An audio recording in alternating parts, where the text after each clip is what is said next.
اعوذ باللہ من الشیطان الرجیم بسم اللہ الرحمن الرحیم۔ اگر کسی عورت کا شوہر غائب ہو جائے اور اس سے کوئی رابطہ نہ ہو پا رہا ہو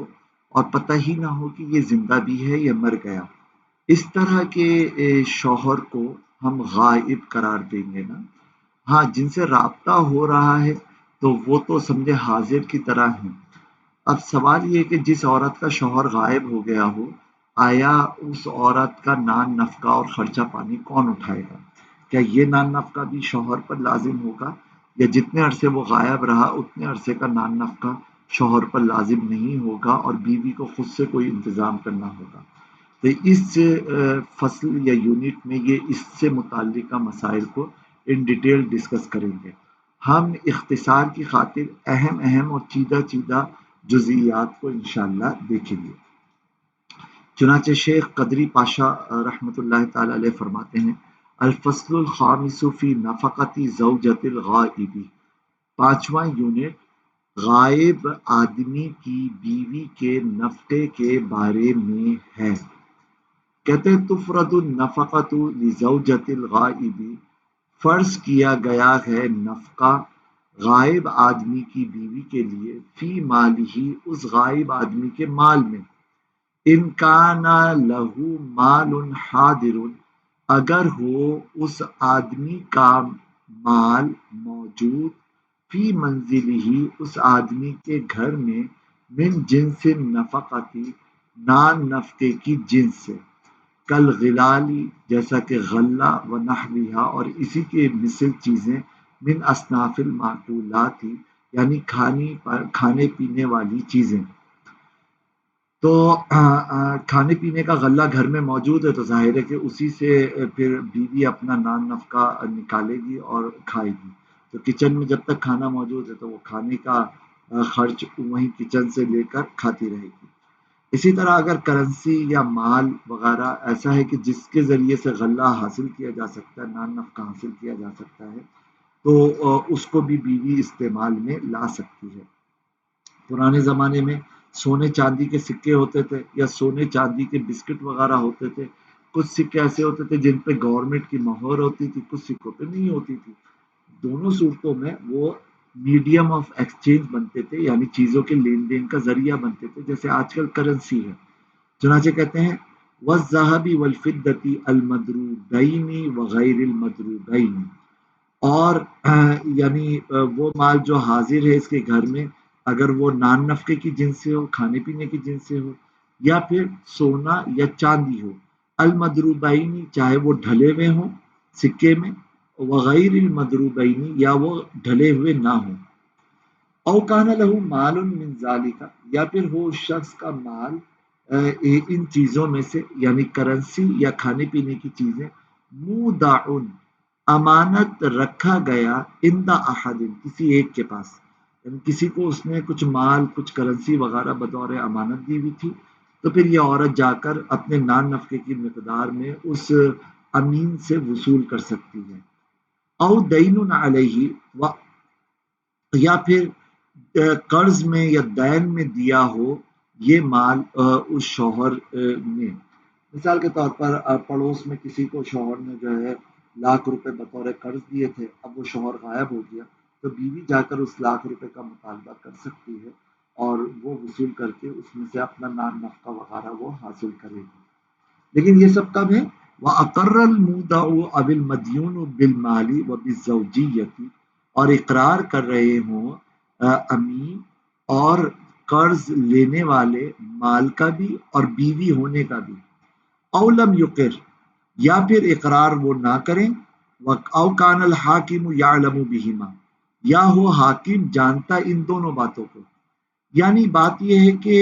جس کے پاس پیسہ امانت کے طور پہ رکھوایا یا قرض کے طور پہ دیا، وہ اس بات کا اقرار کریں کہ ٹھیک ہے، ہاں بھائی ہمارے پاس قرض ہے یا ہمارے پاس شوہر کا مال ہے اور یہ واقعی میں اس کی بیوی ہے، پھر تو مسئلہ ہی نہیں ہوگا، ڈسپیوٹ ہی نہیں ہوگا، اور وہ مال وصول کر لے گی بیوی۔ یا پھر اگر وہ ان دونوں میں سے کسی ایک بات کا اقرار نہ کریں لیکن جو حاکم ہے وہ جانتا ہو ان دونوں باتوں کو، تو بھی ٹھیک ہے، وہ حاکم بیچ میں انوالو ہوگا اور اس کے ذریعے سے بیوی کو نان نفقے کی مقدار دلا دی جائے گی۔ اور بالفرض حاکم کو پہلے سے پتہ ہی نہیں، یعنی یہ چیز نہیں ہے کہ بھائی یہاں پر امانت رکھوایا گیا کچھ مال، یا پھر کیا کہتے ہیں قرض میں دیا گیا کچھ مال، یا یہ عورت اس کی بیوی ہے، تو ایسی صورت میں پھر یہ عورت گواہ قائم کرے۔ اگر گواہ قائم کرے گی تو حاکم کی عدالت میں چیز ثابت ہو جائے گی، اور ثابت شدہ چیز کے لیے حاکم حکم دے گا کہ پھر اس پیسے میں سے اس کا نان نفقہ نکالا جائے۔ چنانچہ کہتے ہیں او اقامت المرأۃ بینۃ علی الودیعۃ او الدین وعلی النکاح، یا پھر قائم کر دے عورت گواہی، یعنی دو مرد عاقل بالغ گواہ، یا ایک مرد اور دو عورتیں گواہ، علی الودیعۃ امانت رکھوائے جانے پر، یا پھر قرض رکھوائے جانے پر، یا پھر اور نکاح پر۔ ٹھیک ہے، ہاں، اب آگے یہ اسی مسئلے کی مزید تفصیلات دے رہے ہیں، اس کی اس وقت فی الحال حاجت نہیں ہے۔ آگے ذرا دیکھیے، بالفرض عورت نے جن کے مرد کے مال میں سے کچھ کھا لیا، یا جن کے پاس مرد نے امانتیں رکھوائی تھیں یا قرض دیا ہوا تھا، ان سے مال لے کر قاضی کے بلے انوالو کرنے کے نتیجے میں بھی کھا لیا۔ اب وہ جو غائب آدمی تھا وہ واپس آیا اور اس نے آگے کہا بھائی میرا تو کوئی نکاح ہی نہیں ہوا ہوا تھا۔ اب عورت سے کہا جائے گا کہ بھائی آپ نے کہا تھا کہ آپ اس مرد کی بیوی ہو تو آپ گواہ پیش کرو، اس کے پاس کوئی گواہی نہیں ہے۔ تو ایسی صورت میں یہ نہیں کہا جائے گا کہ شوہر کو کہ تم نکاح نہ ہونے کے گواہ دو، کام کے ہونے پر گواہی ہوتی ہے، کام کے نہ ہونے پر تو گواہی نہیں ہوتی نا۔ تو بس شوہر سے کہا جائے گا کہ تم قسم کھا کے بولو یہ تمہاری بیوی نہیں ہے، وہ نہیں ہے، تو پھر اب قاضی بیچ میں انوالو ہوگا، حاکم انوالو ہوگا، اور جو مال اس عورت نے وصول کیا تھا نان نفقے کی مد میں، یہ مال پھر جو ہے شوہر کو دلوایا جائے گا۔ پھر اس میں ڈیٹیل ہے کہ یہ شوہر کو کیسے دلوایا جائے گا، آیا عورت سے وصول کر کے دلوایا جائے گا، یا اس میں جو امین جس کے پاس رکھوایا گیا تھا اس کو کہا جائے گا کہ تم شوہر کو مال دو، اور تم سے چونکہ دھوکہ دے کر اس عورت نے حاصل کیا ہے تو اب تم امین صاحب اس عورت کے پیچھے پڑو اور اس سے مال کی اپنی وصولی کرو۔ تو وہ اسٹیپس آگے کے وہ عدالتی ہیں، وہ نیچے لکھے ہوئے ہیں، لیکن مین مسئلہ یہ ہے کہ اگر مرد آ کر انکار کر دے نکاح ہونے کا، تو ایسی صورت میں پھر عورت کو گواہ پیش کرنے ہوں گے، گواہ نہیں پیش کری سکی تو پھر عورت جو ہے گلٹی قرار دی جائے گی۔ چنانچہ کہتے ہیں اذا رجع الغائب، جب واپس آیا غائب آدمی، وانکر النکاح، اور انکار کر دیا اس آدمی نے نکاح کا، ولا بینۃ للمرأۃ، اور نہ ہو کوئی گواہ عورت کے پاس، فالقول قولہ مع حلفہ، تو بات اس شوہر کی، اس آدمی کی بات ہوگی اس آدمی کے قسم کھانے کے ساتھ۔ تو وہ قسم کھا لے گا تو پھر اس کی بات کو مان لیا جائے گا، عورت گلٹی قرار دی جائے گی۔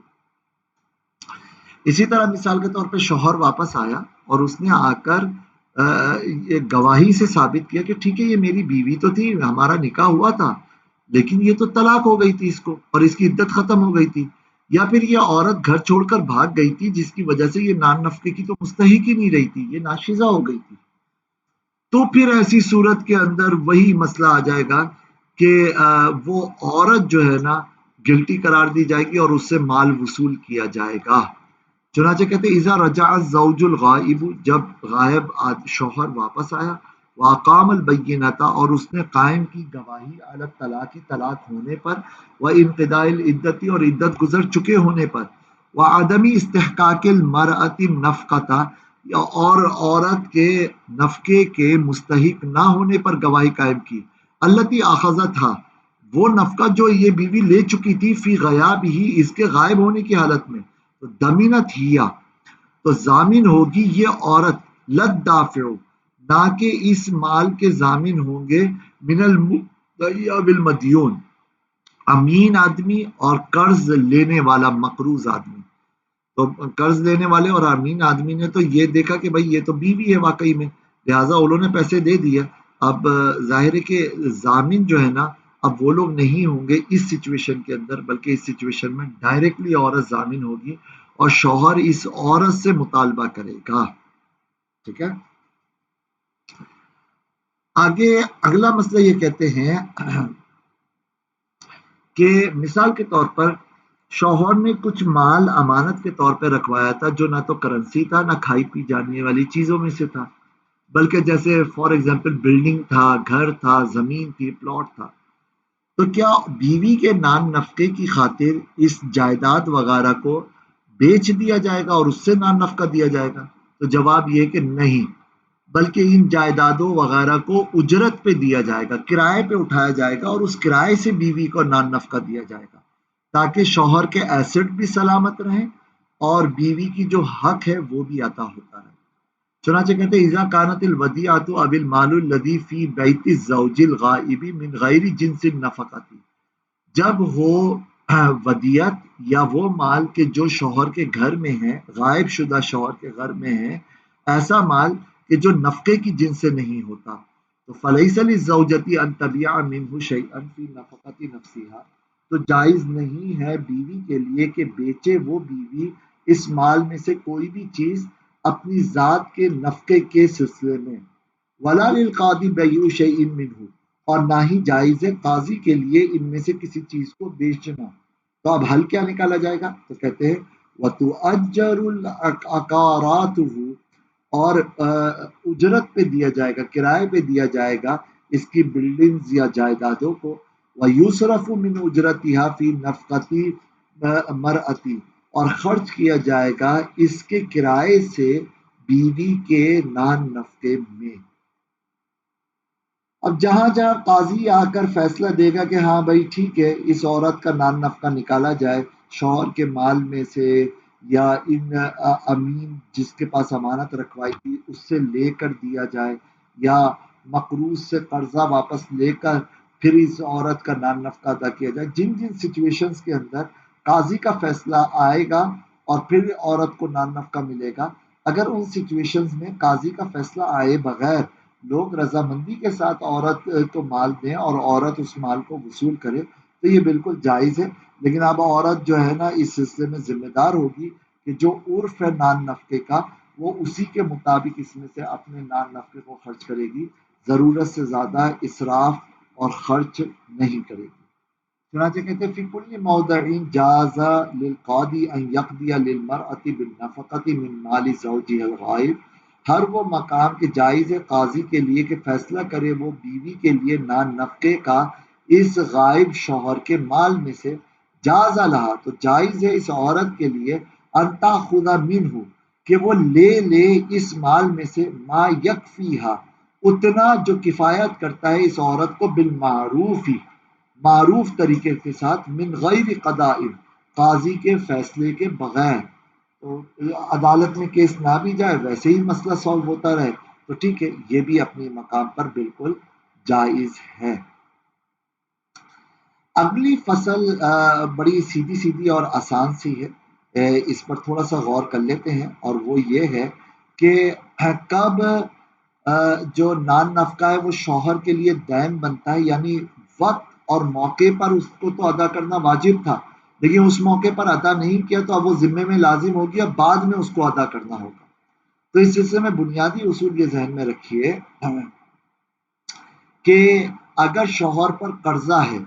اور اس کے پاس کچھ مال ہے تو اسلامی عدالتی طریقہ کار یہ ہے کہ پہلے اس مال میں سے بیوی بچوں یا اس کے خاندان کا جس کا نان نفقہ لازم ہے ان کا نفقہ نکالا جائے گا، پھر جو مال بچے گا شوہر کو اجازت ہوگی کہ وہ اپنا قرض اتارنے میں اس مال کو خرچ کر سکے۔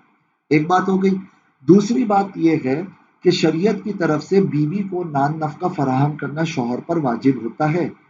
ٹھیک ہے؟ تو جب جب موقع آیا، اب جو جو سیٹنگ بنی، مثال کے طور پہ روزانہ اس نے نان نفقہ دینا ہے یا ہفتہ واری دینا ہے یا ماہانہ بنیادوں پہ دینا ہے یا پورے سال کا نان نفقہ ایک ہی دفعہ شوہر نے دے دینا ہے، جو بھی سیٹنگ بنی اس سیٹنگ کے مطابق شوہر کو یہ نان نفقہ ادا کرنا ہوگا۔ لیکن بالفرض ہفتے کا نان نفقہ دینے کی سیٹلمنٹ ہوئی میاں بیوی کے درمیان، ٹھیک ہے کہ بھائی ہر ہفتے نان، لیکن یہ طے نہیں ہوا کہ بھائی کتنا نان نفقہ ہوگا، کیا ہوگا، کتنی پیسے دینے ہوں گے، یہ طے نہیں ہوا۔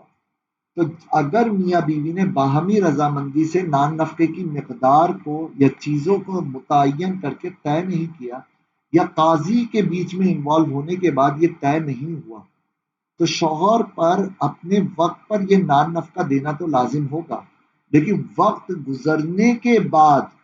اب شوہر عدالتی طور پر اس بات کا پابند نہیں ہوگا کہ وہ گزرے ہوئے زمانے کا نان نفقہ دے۔ گزرے ہوئے زمانے کا نان نفقہ شوہر کے کندھے پر دین یا قرض تب بنتا ہے کہ جب وہ نان نفقے کی مقدار یا تو باہمی رضامندی سے طے کر لی گئی ہو یا پھر قاضی کو بیچ میں انوالو کر کے طے کر لی گئی ہے۔ اگر وہ بس ایک میوچل انڈرسٹینڈنگ پہ رکھی کہ بس جو دے دے گا ٹھیک ہے میں قبول کرتی رہوں گی، تو ایسی صورت میں پھر جس وقت نہیں دیا اس گزرے ہوئے زمانے کے نان نفقے کا مطالبہ عورت نہیں کر سکتی۔ یہ بنیادی مسئلہ ہے۔ پھر اس کے اوپر مزید بہت ساری چھوٹی چھوٹی جزیات اور ڈفرینٹ صورتیں انہوں نے بیان کی۔ چنانچہ کہتے ہیں تقدم النفقۃ الکافیۃ للشخص وزوجته وعیالہ بقدر ضرورت علی قضاء دیونہ، مقدم کیا جائے گا اس نفقے کو جو کفایت کرتا ہے اس آدمی کو، اس کی بیوی کو، اس کی اولادوں کو، ضرورت کی مقدار کے ساتھ اس شخص کے دیون پر۔ تو اگر کیس ڈسپیوٹ کھڑا ہو گیا اور یہ ڈیفالٹر ہوا تو اس صورت میں اس کے مال سے پہلے ان کا نان نفقہ نکالا جائے گا، پھر اس کے بعد سے جو ہے نا جو مال کا مطالبہ کرنے والے لوگ ہیں قرض خواہ ہیں ان کے قرضے ادا کیے جائیں گے۔ اب بیوی کا جو نفقہ ہے وہ شوہر کے اوپر قرض کب بنتا ہے، دین کب بنتا ہے؟ تو کہتے ہیں لا تصیر النفقۃ دینا، نہیں بنتا ہے نان نفقہ قرض الا مگر بالقضاء، یا تو قاضی کے فیصلے کے ذریعے کہ کتنا نان نفقہ ہوگا وہ مقدار طے کرے، او بتراضی الزوجین علی شیء معین، یا پھر میاں بیوی کے کسی ایک معین چیز پر راضی ہونے کے ساتھ وہ دین بنتا ہے۔ اس کے بغیر یہ نان نفقہ فرض تو ہوتا ہے لیکن وہ دین نہیں بنتا، یعنی عدالتی طور پر ماضی کا نان نفقہ جو ادا نہیں ہوا اس کا مطالبہ پھر بیوی نہیں کر سکتی۔ چنانچہ کہتے ہیں النفقۃ المفروضۃ للزوجۃ بحکم القاضی او بالتراضی، وہ نفقہ جو مقرر کیا گیا ہے بیوی کے لیے قاضی کے حکم کے سبب یا پھر باہمی رضامندی کے سبب، لا تسقط بمضی المدت، نہیں ساقط ہوتا ہے وقت کے گزر جانے کے ساتھ۔ فَإِذَا لَمْ تُطَالِبْ بِهَا الْمَرْأَةُ، تو جب نہ مطالبہ کیا ہو اس نفقے کا عورت نے، وَلَا تَقْبِضْهَا كُلَّهَا أَوْ بَعْضَهَا فِي مَوَاعِيدِهَا الْمُقَرَّرَةِ، اور نہ ہی قبضے میں لیا ہو اس نفقے کو اس عورت نے پورے کے پورے نفقے کو یا نفقے کے کچھ حصے کو اس نفقے کے لیے مقرر کردہ وقتوں میں، فلاحا، تو اس عورت کے لیے جائز ہے کہ مادامت حیتن مطیعتن، کہ جب تک یہ عورت زندہ ہے اور شوہر کی فرما بردار ہے، والزوج حی، اور شوہر زندہ ہے، ان ترجع علیہ، کہ یہ جائز ہے اس عورت کے لیے کیا، یہ بات کہ عورت رجوع کرے گی اس شوہر پر بالمقدار المتجمد، طے شدہ مقدار کے ساتھ، منہا اس نفقے میں سے، بعد القضاء یا بالرضا، لیکن کب، جب قاضی کا فیصلہ ہو چکا ہوا ہو یا باہمی رضامندی سے نفقے کی مقدار طے ہو چکی ہو، سواء کانت المدت المادیۃ قلیلۃ او کثیرۃ، چاہے گزری ہوئی مدت تھوڑی ہو یا بہت زیادہ ہو۔ چنانچہ مثال کے طور پر ایک آدمی نے نہ تو قاضی نے اس کی بیوی کا نان نفقہ مقرر کیا، نہ ہی میاں بیوی نے نان نفقہ مقرر کیا کہ ماہانہ 50,000 روپے بیوی کو دینا ہے کھانے پینے کی مد میں، یہ مقرر نہیں کیا، 1 سال تک اس نے نان نفقہ نہیں دیا۔ اب بیوی کی برداشت سے باہر ہو گیا، وہ عدالت میں قاضی کے پاس کیس لے کے گئی، تو قاضی شوہر کو بلائے گا، ڈانٹ ڈپٹ کرے گا اور آئندہ کے لیے اس کے لیے نان نفقہ مقرر کرے گا کہ بھائی شوہر کو پابند کرے گا کہ تم نے اتنا تو اس کو خرچہ دینا ہے۔ اب وہ عورت کو وہ خرچہ ملے گا۔ اب عورت کھڑے ہو کے کہے کہ قاضی صاحب میرا پچھلے 1 سال سے شوہر نے خرچہ نہیں دیا، تو قاضی کہے گا کہ کسی عدالت سے کسی قاضی سے آپ نے اس خرچے کی مقدار مقرر کروائی تھی اور شوہر کو پابند کروایا تھا؟ وہ کہے گی نہیں۔ کیا آپ لوگوں نے باہمی طور پہ رضامندی سے کوئی مقدار مقرر کی تھی؟ تو عورت کہے گی نہیں۔ تو قاضی کہے گا کہ تو پھر ماضی کا جو نان نفقہ تھا نا وہ اب ساقط ہو گیا، آپ نے زندگی گزار لی، آپ جی لی، بس جیسے تکلیف سے گزر گیا، آئندہ کے لیے ہم آپ کو جو ہے نا انشاءاللہ نان نفقے سے محروم ہونے نہیں دیں گے۔ یہ ہو گیا۔ لیکن اگر اس مرحلے کے اوپر عورت کہتی ہے نہیں باہمی رضامندی سے ہمارا اتنی مقدار طے ہوئی تھی یا فلاں قاضی صاحب نے اتنی مقدار طے کی تھی اور اس پر وہ گواہ وغیرہ پیش کرتے، تو پھر ایسی صورت میں قاضی شوہر کے مال میں سے پچھلے 1 سال کا نان نفقہ نکلوائے گا۔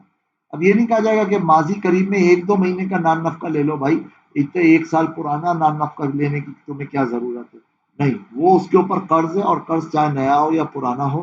وہ شوہر کو دینا ہی پڑے گا۔ آگے اسی سے متعلقہ بہت ساری چھوٹی چھوٹی جزیات ہیں، اور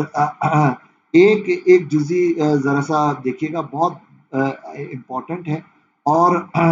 اس کا کچھ خاکہ شروع میں نان نفقے کے چیپٹر میں بھی آپ کے سامنے آیا تھا، اور وہ یہ ہے کہ الابراء عن النفقۃ قبل فرض یا قضاء او رداء باطل۔ نان نفقہ فرض ہونے سے پہلے اس نان نفقے کو معاف کر دینا، قضا کے طور پر ہو یا باہمی رضامندی سے ہو، شریعت کی نظر میں یہ باطل۔ لہذا اس شرط پہ شادی کرنا کہ میں تمہیں کوئی نان نفقہ نہیں دوں گا، یہ شرط ہی باطل، کیونکہ نان نفقہ شادی کرنے سے پہلے تو شوہر پر لازم ہی نہیں ہوتا۔ ہاں، شادی کر لی، پھر شوہر کہے کہ بھائی میں تمہیں نان نفقہ نہیں دوں گا، اور بیوی نے معاف کر دیا، تو ٹھیک ہے، وہ بیوی کا حق تھا، وہ معاف کر سکتی ہے۔ لیکن کہ اسی لیے وبعدہ، اور نان نفقہ فرض ہونے کے بعد اس کو معاف کرنا صحیح ہے، ان نفقت المدت المادیتی،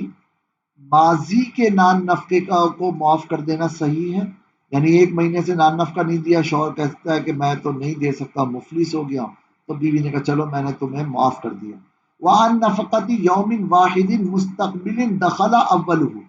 اسی طرح عورت اس آئندہ کے آنے والے دن کا بھی 1 دن کا نان نفقہ معاف کر سکتی ہے، جو دن داخل ہو چکا ہے، جس کا ابتدائی حصہ آ چکا ہے، ٹھیک ہے نا؟ لہذا پرسوں کا نان نفقہ وہ معاف نہیں کر سکتی، ترسوں کا نان نفقہ معاف نہیں کر سکتی۔ اب یہ سیٹلمنٹ اگر روز بروز کی نان نفقے دینے کی سیٹلمنٹ ہوئی ہوئی تھی میاں بیوی میں، تو پھر وہ دن آنے سے پہلے کا عورت جو ہے نا نان نفقہ معاف نہیں کر سکتی۔ اگر ہفتہ واری سیٹلمنٹ ہے تو جس ہفتے میں وہ ہے اس ہفتے کا نان نفقہ معاف کر سکتی ہے، اس کے اگلے ہفتے کا نان نفقہ معاف نہیں کر سکتی۔ اسی طرح ماہانہ سیٹلمنٹ ہے یا سالانہ سیٹلمنٹ ہے، تو جس 1 مہینے یا 1 سال کا وہ نان نفقہ معاف کر سکتی، اس کے آگے کا نہیں کر سکتی، کیونکہ نان نفقہ اصل میں بقدر ضرورت ہوتا ہے، اور ضرورت کا تعین یا تو عرف سے ہو یا پھر آپس کی سیٹلمنٹ سے ہو، کہ بھائی میں روزانہ کا کمانے والا ہوں تو میں آپ کو خرچہ پانی روز کی بنیاد پہ دوں گا، یا ہفتہ واری کی بنیاد پہ دوں گا، یا ماہانہ کی بنیاد پہ دوں گا، یا سالانہ کی بنیاد پہ دوں گا۔ کسان ہوں، 6 مہینے کی بنیاد پہ میں قرضہ وہ نان نفقہ دوں گا، 6 مہینے کی گندم جب فصل کٹے گی اسی وقت دے دیا کروں گا۔